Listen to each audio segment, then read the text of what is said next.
Primo passo per creare la filiera dell'idrogeno verde. La regione siciliana, attraverso il Dipartimento dell'Energia guidato dall'agrigentino assessore Roberto Di Mauro, ha pubblicato l'avviso pubblico finalizzato alla selezione di proposte progettuali per la realizzazione di impianti di produzione di idrogeno rinnovabile in aree industriali dismesse.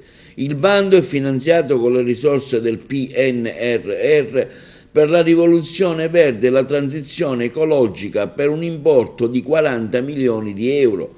Saranno finanziate le proposte progettuali di investimento fino a un massimo di 20 milioni ciascuna. Dovranno prevedere la riconversione di aree industriali non più utilizzate per creare centri di produzione e distribuzione di idrogeno verde, ossia prodotto attraverso la realizzazione di impianti di fonti rinnovabili, in particolare grazie al solare. I progetti dovranno essere presentati a partire dal prossimo 1 febbraio e sino al 17 febbraio.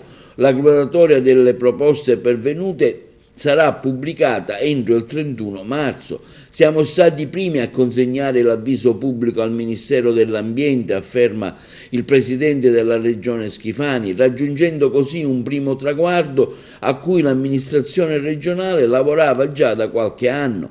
Questo però solo il punto di partenza che ci permetterà di guardare al futuro con ottimismo. La Sicilia, continua il presidente Schifani, vuole diventare un punto di riferimento nazionale ed europeo per la produzione di energia pulita.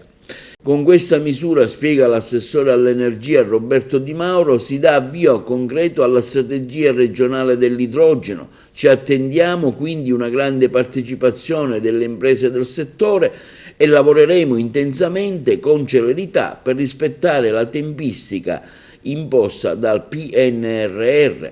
Il nostro intento, continua Di Mauro, è fare diventare la Sicilia un vero e proprio hub del Mediterraneo nella produzione di idrogeno verde, una tecnologia che potrà permettere alla nostra isola di essere la vera avanguardia nella decarbonizzazione. Ringrazio pertanto il direttore uscente del Dipartimento Antonio Martini, continua Di Mauro, che si è speso con passione per raggiungere questo obiettivo.